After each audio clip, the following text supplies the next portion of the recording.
Emperor Zethar's left eye began to twitch. Around his crippled flagship, wreckage from 500 warships drifted in the void. The historical files had warned them. Every species that attacked Earth discovered the same truth. Humans weren't peaceful because they were weak. They were peaceful because they chose to be. 4 hours and 17 minutes ago, the greatest war fleet in Zapirian history had arrived. Now this. The Council didn't warn them. The files did. The Zapirians just didn't read. His ceremonial breastplate, 43 conquest medals gleaming under emergency lights, felt heavier than it had 4 hours ago. The weight of empires he'd conquered, species he'd relocated, systems he'd claimed. All of it pressing against his chest while his flagship's hull creaked, and somewhere behind him, a crew member was crying. Emperor Zethar. The human voice came through every speaker on the bridge. Calm, unhurried. The voice of someone who had already won and was simply waiting for him to notice. You're still thinking conventionally. Admiral Chen. The tactical display had identified her vessel as UNS Unbroken. No flagship designation. No central command vessel marking. Just a name, painted on hull metal that had crossed interstellar space before Zethar's great-grandfather was born. We don't use central command, Chen continued. Every captain makes tactical decisions. Every crew knows the mission. Destroy our flagship, and 5 others take its place immediately. Zethar stared at the display. 3,000 human vessels surrounded his single damaged ship. Not military vessels, most of them. Mining ships retrofitted with armor plating.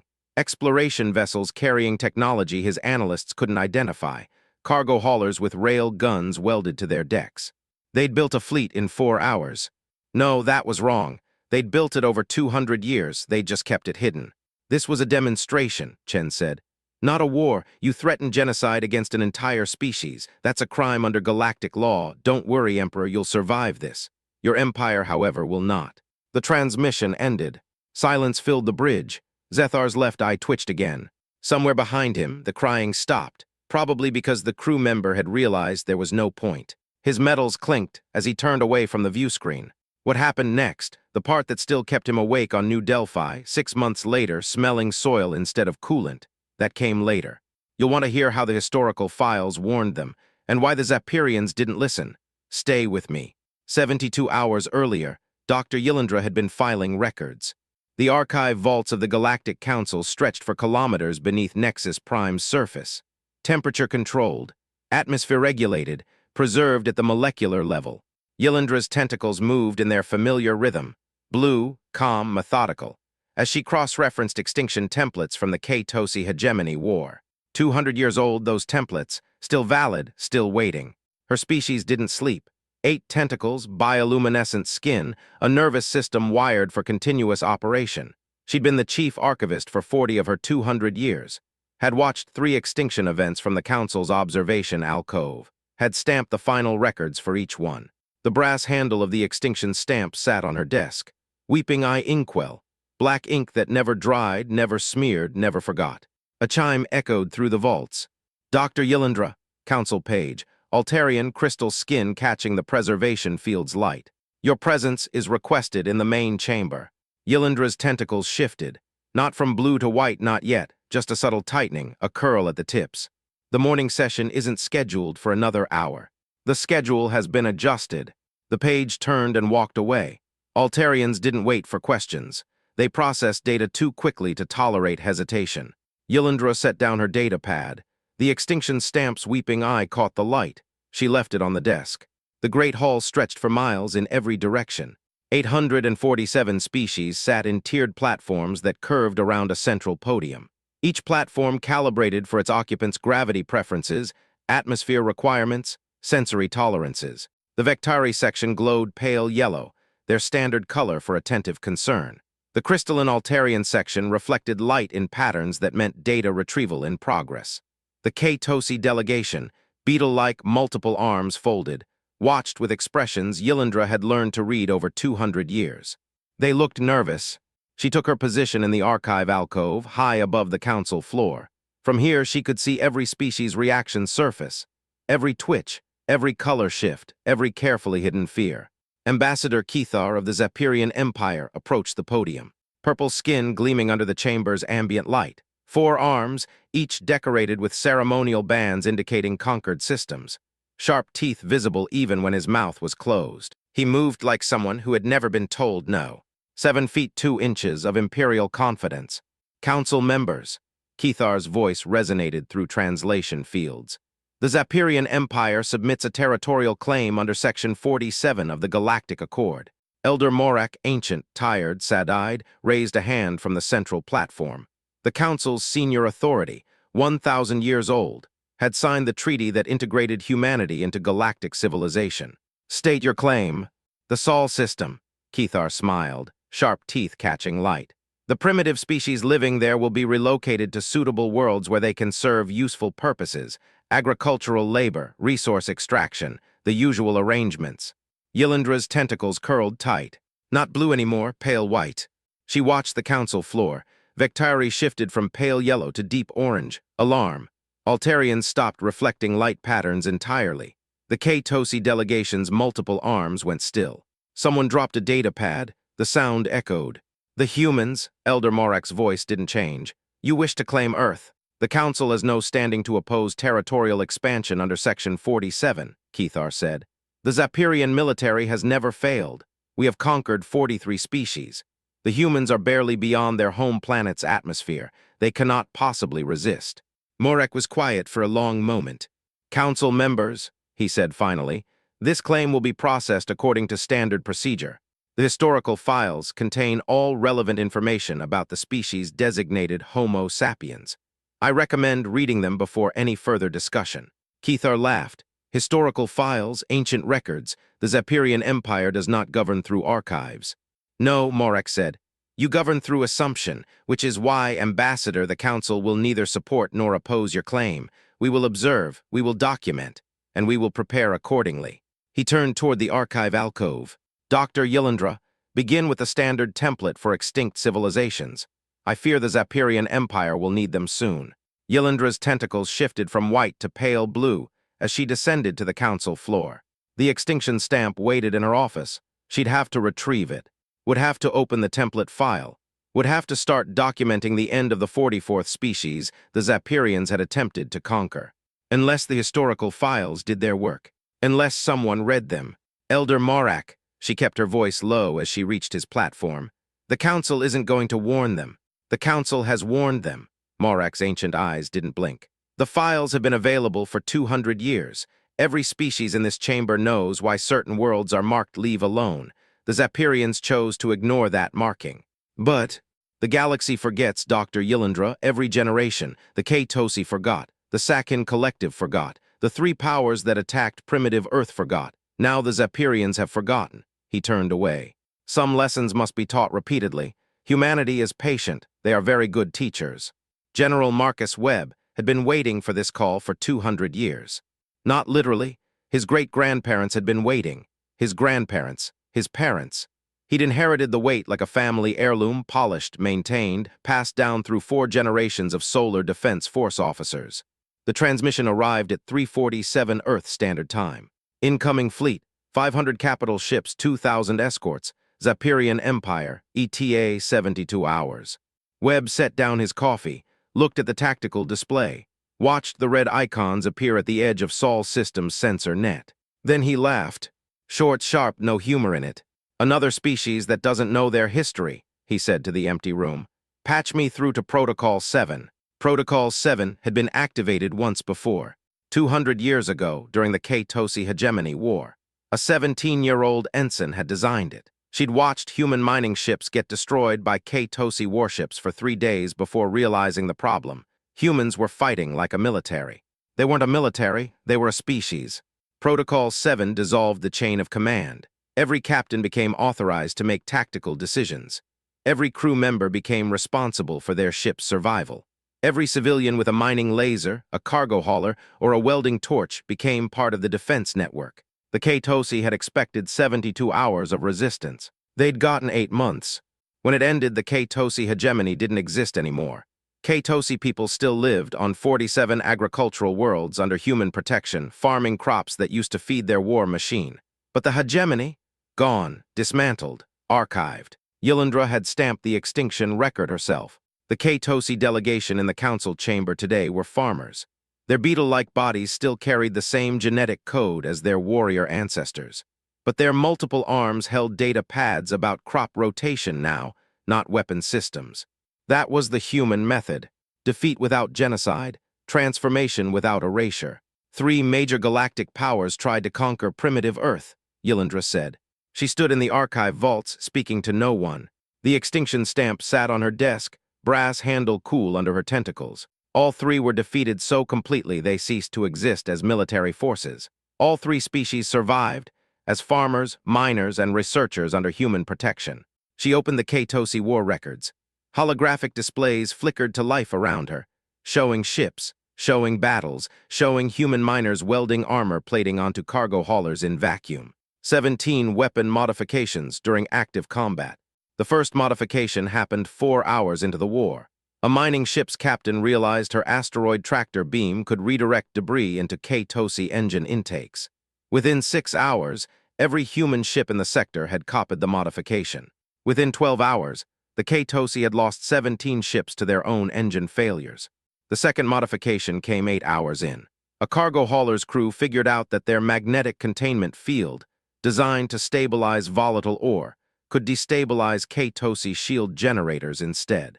Within 24 hours, every human ship had the modification. 17 times this happened.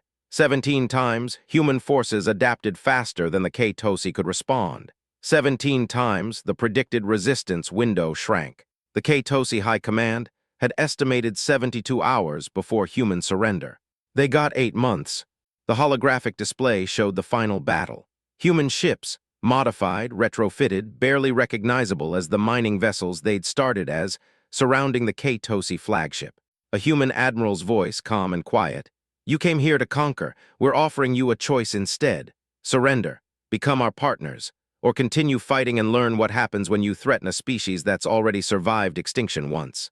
The K-Tosi surrendered. Yilindra closed the display. Her tentacles had shifted from blue to deep indigo while she watched. She'd watched it happen in real time 200 years ago, had stood in this same archive vault, tentacles pale white, as the K-Tosi hegemony's military capacity dropped to 0. Now she was watching it happen again. Ambassador Kethar didn't read the historical files. Yilindra watched from the archive alcove as he dismissed Elder Morak's warning with a wave of his 4 arms. Sharp teeth gleaming, purple skin catching light. "The humans are barely beyond their planet's atmosphere," he said to his staff. "They have no interstellar fleet, no weapon systems capable of threatening Zapirian vessels, no military experience beyond their primitive planetary conflicts." One of his aides, a younger Zapirian, 4 arms fidgeting, spoke up. "Ambassador, the historical records indicate." "The historical records are 200 years old." Kethar didn't let him finish. "Species evolve, empires crumble. The humans of today are not the humans who defeated the K-Tosi. They've grown soft, peaceful, weak." Yilindra's tentacles curled tighter. Peaceful wasn't weak. Peaceful was a choice made by species capable of violence who decided not to use it. The K-Tosi hadn't understood that either. The council chamber had gone quiet, not the attentive quiet of debate, the quiet of species watching something inevitable unfold and being unable to stop it. The Vectari delegation had shifted from orange to deep red, extinction threat. Their clear bodies glowed like warning beacons. The Altarians had stopped reflecting light entirely, absorbing data instead, recording everything, preparing for the historical files that would be written about this moment. Elder Morak sat motionless on the central platform. "The council will observe," he said again. "The council will document, and when this is over, the council will remember." "What's Protocol 7? Yilindra asked the question to the empty archive vault. She already knew the answer, but saying it aloud made it real. Protocol 7 was the reason the K-Tosi hegemony didn't exist anymore. Protocol 7 was the reason the Sakin Collective's military forces had been reduced to a single defensive fleet, permanently stationed in their home system, monitored by human observers. Protocol 7 was the reason 3 galactic powers had learned that attacking Earth wasn't a military campaign. It was a conversation. A conversation that ended with their empires dismantled and their species learning new trades. She pulled up the file. 200 years old, still classified, still active. Protocol 7, Decentralized Defense Activation. Upon detection of existential threat to Sol system, all military and civilian assets are authorized to engage in defensive operations. Chain of command dissolves. Every captain makes tactical decisions. Every crew fights. Every civilian contributes. Duration, until threat eliminated or human species no longer exists. Note, there is no surrender clause. Yilindra closed the file. Her tentacles had shifted to deep indigo again. Emperor Zethar received the Council's non-response, with something between amusement and contempt. They won't interfere, he said to his war council. Holo displays showing fleet positions, tactical projections, estimated resistance windows.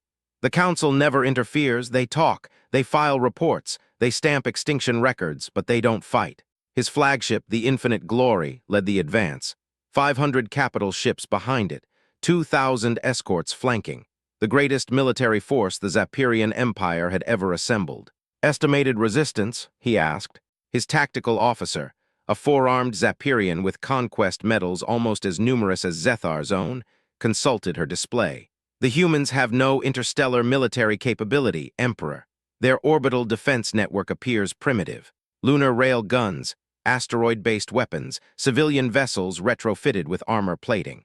Appears primitive. The designs are unusual. They don't match any known military configuration. Zethar waved a hand, dismissive. Primitive species always have unusual designs. They don't know what proper weapons look like. His left eye didn't twitch yet. That would come later. 72 hours, the tactical officer said. That's the projected resistance window. After that, human surrender is statistically certain. 72 hours, Zethar smiled, sharp teeth. I've conquered species that lasted longer than that, but not many. Captain Alina Thompson had been in deep space for 11 years. Her vessel, the UNS Far Horizon, was one of 12 exploration ships dispatched from Earth 2 decades ago. Mission, find interesting things. Bring them back, don't die. She'd found interesting things. The Far Horizon dropped out of FTL at the edge of Sol system. 11 years of exploration data in her computers and 4 alien technology samples in her cargo bay. The samples weren't human-designed. They'd come from species that no longer existed, civilizations that had made the mistake of attacking someone stronger and had been reduced to historical footnotes. Humans hadn't attacked those species. They just found their remains, studied their technology, learned from their mistakes. Thompson's comm system crackled. Far Horizon, this is Solar Defense Command. Protocol 7 is active. Repeat, Protocol 7 is active. You are authorized to engage defensive operations upon arrival. She looked at her first officer. 72 hours, she said. That's what they're predicting. The first officer, a young woman who'd been born on the Far Horizon, had never seen Earth except in old recordings, raised an eyebrow. 72 hours? They don't know us very well. No, Thompson said, they don't. She opened the cargo bay inventory. 4 alien technology samples, weapons systems from dead civilizations, defensive technology that bent physics, engines that made instant travel possible. Humans hadn't developed any of it themselves. They'd found it, traded for it, taken it from species that made the mistake of attacking them. Send a transmission to Solar Defense Command, Thompson said. Tell them we're bringing gifts. The Far Horizon wasn't alone. 12 exploration vessels dropped out of FTL at the edge of Sol system within 48 hours of Protocol 7's activation. Each one had spent years in deep space. Each one had found things. Strange things. Dangerous things. Things that species who'd made the mistake of attacking someone stronger had left behind. Captain Thompson transmitted her cargo inventory to Solar Defense Command. Item 1, Energy Weapon. Origin, unknown. Capability, disrupts molecular cohesion at range. Recovered from derelict vessel, system designated XR-7. Item 2, Shield Generator. Origin, Sakhin Collective Post-Surrender Technology Transfer. Capability, Physics-Bending Defensive Envelope. Acquired through Trade Agreement, Year 147 Pi. Item 3, FTL Drive Modification. Origin, K-Tosi Hegemony Post-Dismantlement Salvage. Capability, Instantaneous Jump Capability within 5 light-year radius. Recovered from K-Tosi flagship debris. Item 4, Biological Targeting System. Origin, unknown. Capability, identifies sentient life signs through planetary crust. Recovered from Automated Beacon, system designated Veil 3. She looked at the list. 11 years of exploration. 4 intact technologies, 3 of them from species that no longer existed as military forces. We didn't develop this ourselves, she said to her first officer. Some we found, some we traded for. Some we took from species that made the mistake of attacking us. The first officer, born on the Far Horizon, raised on deep space rations and exploration data. Watch the tactical display refresh. 72 hours, she said. They really don't know us. No, Thompson said. They don't. General Webb received Thompson's transmission while standing on the lunar surface. The moon's rail gun network stretched across the cratered landscape, kinetic weapons capable of accelerating tungsten projectiles to significant fractions of light speed. 200 years old, the network, built after the K-Tosi War, maintained by every generation since. Behind him, the asteroid belt's mining ships were moving into defensive positions. Their crews, civilians, most of them, had trained for this. Drills, simulations, war games that assumed the worst and planned for survival. Protocol 7 dissolved the line between civilian and soldier. Every mining ship became a warship. Every cargo hauler became a troop transport. Every citizen with a welding torch, a laser cutter, or a working knowledge of vacuum repair became part of the defense network. Captain Thompson, Webb's comlink crackled. Your cargo is welcome. Transfer shield generator specs to Lunar Command, weapons systems to Asteroid Defense Network, FTL modifications to Exploration Fleet. Understood, General. A pause. How bad is it? Webb looked up at the stars. Somewhere out there, 500 Zapirian capital ships were approaching. 72 hours, he said. That's what they're predicting. Same prediction the K-Tosi made. Same prediction the Sakhan Collective made.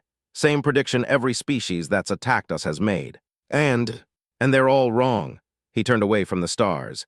Get your ship combat ready, Captain. We've got a species to teach. Emperor Zethar's fleet entered Sol system on schedule. 500 capital ships, 2,000 escorts. The greatest military force the Zapirian Empire had ever assembled. Zethar stood on the bridge of the infinite glory, watching the tactical display as his fleet spread out in perfect formation. The humans are hailing us, his communications officer said. Zethar waved a hand. Put them through. General Webb's face appeared on the main view screen. Human, older. Gray hair, tired eyes. The kind of calm that came from having already decided how things would end. Emperor Zethar, Webb said, you're entering restricted space. Turn your fleet around, go home. No one needs to die today. Zethar's sharp teeth caught the light. You're in no position to make demands, General. My fleet outnumbers your defensive forces by a lot, Webb interrupted. I know the math. 500 capital ships, 2,000 escorts. Our entire military fleet is maybe 300 vessels, most of them retrofitted exploration ships. Then you understand the situation. I understand that numbers don't matter. Webb's voice didn't change, calm, unhurried. I understand that every species that's attacked us has done the math and gotten the wrong answer. I understand that you're about to learn a lesson that 43 other species learned the hard way. Zethar's left eye didn't twitch yet. And what lesson is that? The lesson that peace isn't weakness. Webb's image flickered. The lesson that we're not peaceful because we're afraid. We're peaceful because we choose to be. And when you threaten our species, we stop choosing peace. The transmission ended. The battle lasted 4 hours and 17 minutes. Yilindra watched from the archive alcove as the tactical feed updated. Council chamber silent. 847 species watching the same display. The Vectari had shifted from deep red to pale white, beyond fear, into something that looked like acceptance. The K-Tosi delegations, multiple arms had gone still. The Altarians weren't recording anymore. They were just watching. Phase 1 of the battle lasted 11 minutes. Zapirian forces advanced toward Earth's orbital defense network. Human rail guns opened fire from lunar surface, tungsten projectiles moving at significant fractions of light speed. 3 Zapirian capital ships lost engine capability in the first volley. Not destroyed, disabled. The humans weren't trying to kill, they were trying to teach. Phase 2 lasted 43 minutes. Zapirian escorts moved to engage human mining ships in the asteroid belt. The mining ships, retrofitted, armored, crewed by civilians who'd trained for this their entire lives, didn't fight like a military. They fought like a species. Every ship made its own decisions. Every captain chose their own targets. Every crew adapted in real time, sharing modifications across the fleet within minutes. The first human modification came 22 minutes into Phase 2. A mining ship captain realized her asteroid tractor beam could redirect debris into Zapirian engine intakes. Within 6 minutes, every human ship in the sector had copied the modification. Within 15 minutes, the Zapirians had lost 17 escorts to their own engine failures. Zethar watched from the bridge of the infinite glory. His left eye began to twitch. The humans are modifying their weapons during active combat. Zethar's tactical officer spoke quickly, her forearms gesturing at the display. "We're seeing adaptation rates that exceed all known military databases. 17 modifications so far, each one distributed to their entire fleet within." 17, Zethar's voice was quiet. "We've been fighting for less than an hour." "Yes, Emperor, their communication network is unusual. There's no central command. Every ship is sharing data with every other ship. When one ship figures out a countermeasure, all of them know it within minutes." Zethar stared at the display. Human icons were everywhere, not clustered around a flagship, not organized into traditional formations. Just present, everywhere, moving in patterns that looked random until they weren't. "The K-Tosi wore records," his aide said quietly. The same aide who'd tried to warn him about the historical files. 17 modifications, that's what the K-Tosi faced. "That's what. I know what the K-Tosi faced." Zethar's voice was sharp. "I know the historical files. I know that 3 galactic powers were defeated by primitive humans 200 years ago." "Then why?" "Because those humans were primitive. These humans have had 200 years to grow soft, peaceful, weak." His left eye twitched again. The tactical display showed another human modification spreading through their fleet. Phase 3 lasted 2 hours and 11 minutes. The Zapirian fleet's numerical advantage evaporated in the face of human adaptation. Every weapon the Zapirians deployed, the humans countered within minutes. Every formation the Zapirians tried, the humans broke within hours. The Deep Space Exploration Fleet joined the battle at the 2-hour mark. Captain Thompson's Far Horizon arrived with 4 alien technology samples. The shield generator, acquired from the Sakin Collective, created a physics-bending defensive envelope around human ships. Zapirian energy weapons bent around them, dissipated into nothing, left them untouched. The energy weapon, recovered from a derelict vessel in System XR7, disrupted molecular cohesion at range. Human ships fired at once, watched 3 Zapirian capital ships lose structural integrity, and immediately shared the firing solution across their network. The FTL modification, salvaged from K-Tosi flagship debris, let human ships jump instantaneously within a 5-light-year radius. They appeared behind Zapirian formations, fired, disappeared, appeared somewhere else. Zethar watched his fleet die by degrees. Not destroyed, disabled. The humans were targeting engines, weapons, communication arrays. They weren't killing Zapirians. They were dismantling the Zapirian military's ability to function. It was surgical. It was terrifying. "The exploration fleet," his tactical officer said. Her voice had gone flat. "They're carrying technology we've never seen, technology from species that don't exist anymore," Zethar finished. "I know." His left eye twitched, then again, then again. Phase 4 lasted 47 minutes. The Zapirian fleet's command structure collapsed under the weight of human adaptation. Ships that couldn't communicate with each other. Weapons that couldn't target human vessels. Engines that failed at critical moments. Emperor Zethar stood on the bridge of the infinite glory and watched his empire end. 500 capital ships at the start of the day. Now, 12 still combat-capable. The rest drifting, disabled, not destroyed, their crews alive but helpless. 2,000 escorts at the start of the day. Now, fewer than 100. The humans surrounded his flagship. 3,000 vessels, mining ships, cargo haulers, exploration vessels, a few dedicated military craft, all of them carrying technology he didn't understand, all of them crewed by civilians who'd trained for this conversation for 200 years. "Emperor," his communications officer's voice cracked. "They're hailing us." "Put them through." Admiral Chen's face appeared on the view screen. Not General Webb, someone else, someone younger, someone whose eyes held the same calm certainty as every human he'd seen today. "Emperor Zethar," her voice was quiet. "This is Admiral Chen of the Solar Defense Force. You're surrounded, your fleet is disabled. Your empire's military capacity is about to reach 0. Zethar's left eye twitched. "You're offering surrender." "We're offering a choice." Chen's image didn't flicker.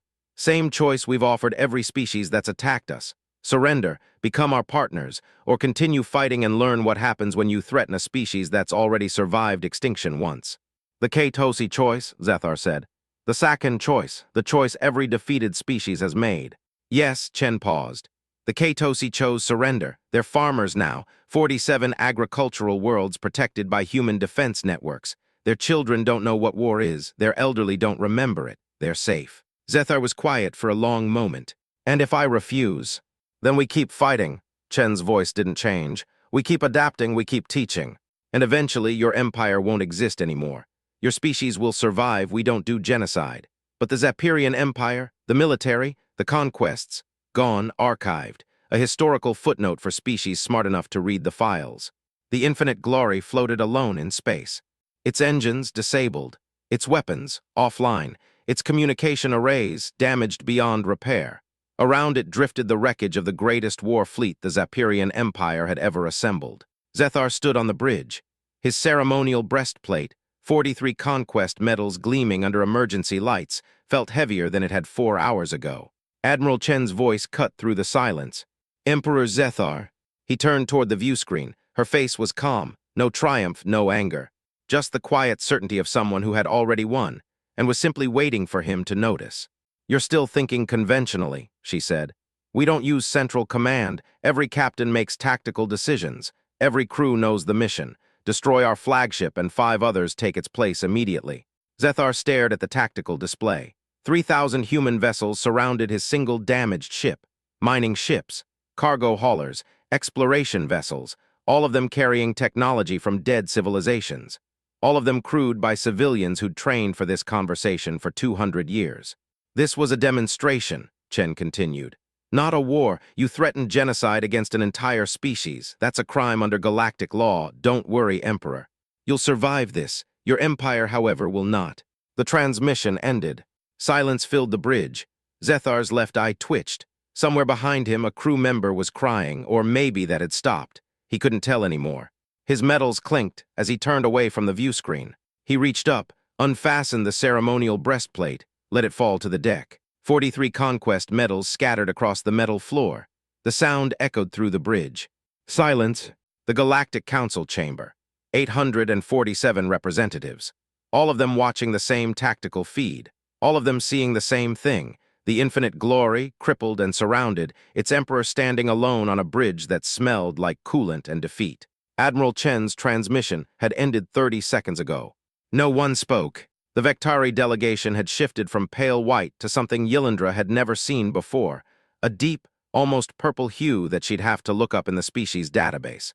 The Altarians weren't reflecting light. The K-Tosi farmers had tears on their beetle-like faces. Elder Morek broke the silence. Council members. His ancient voice carried through the chamber without amplification. Humanity has once again demonstrated why they are left alone. He stood slowly, 1,000 years of weight in every movement. The historical files will be updated. The extinction template for the Zapirian Empire will be stamped. Their military capacity has reached 0.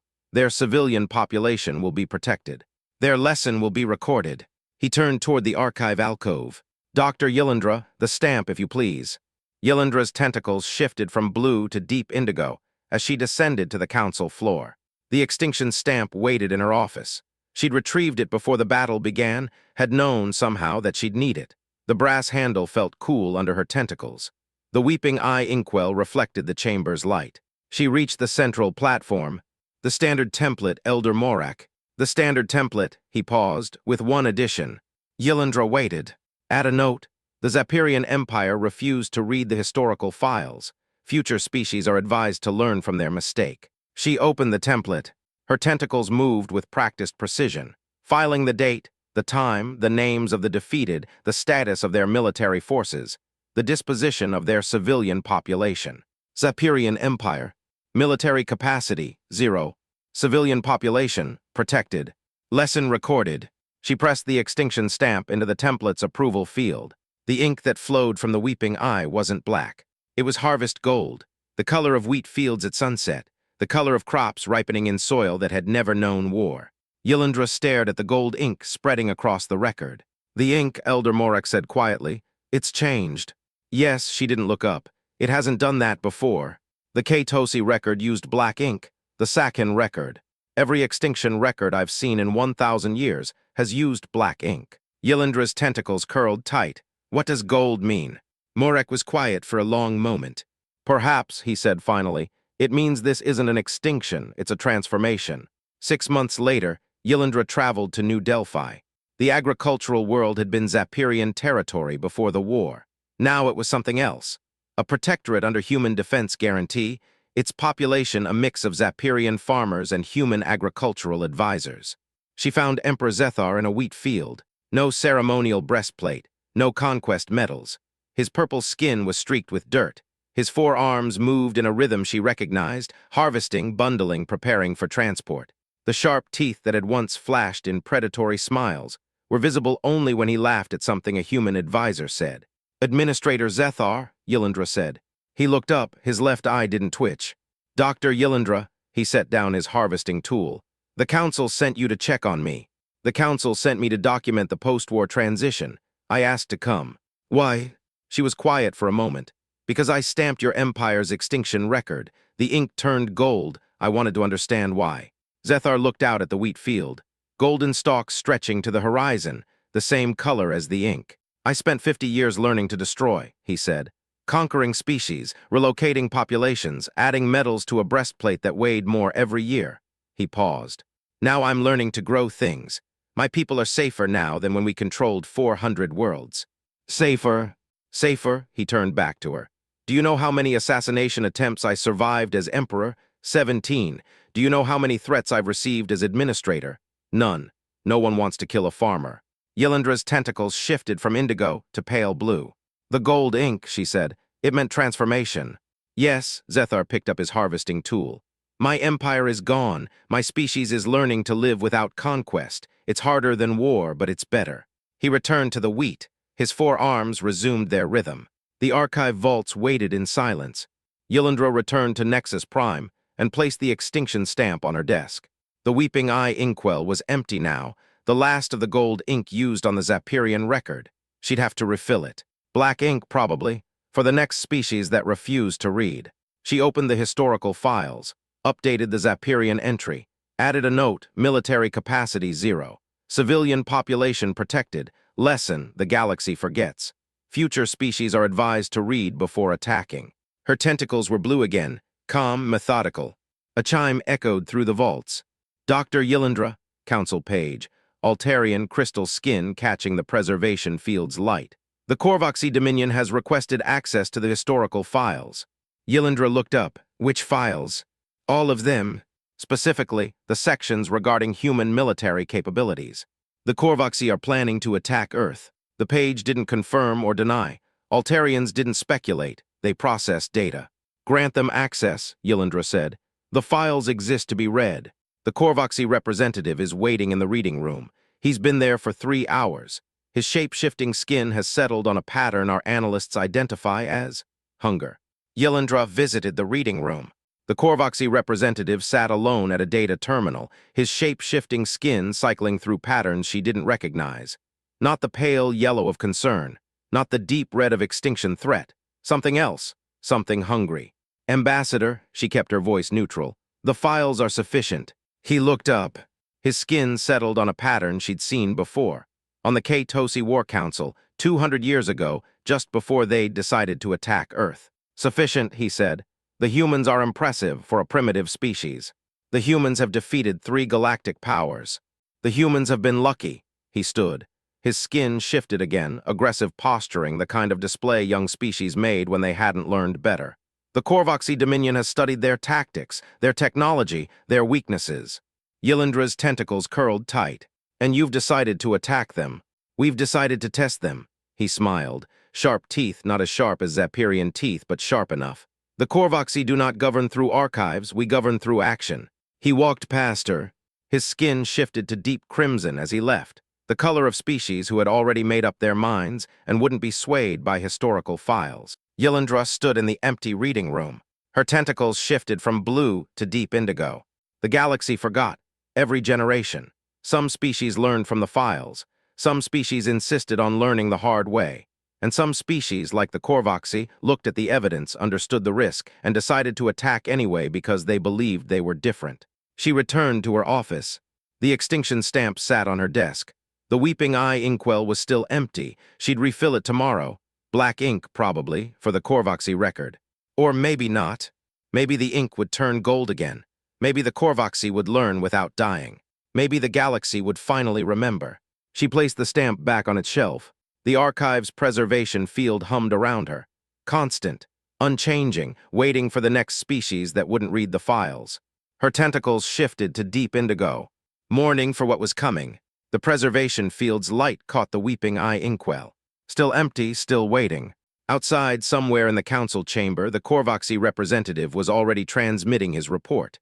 The attack would come, the lesson would be taught, the files would be updated. The galaxy forgot, but the archive remembered.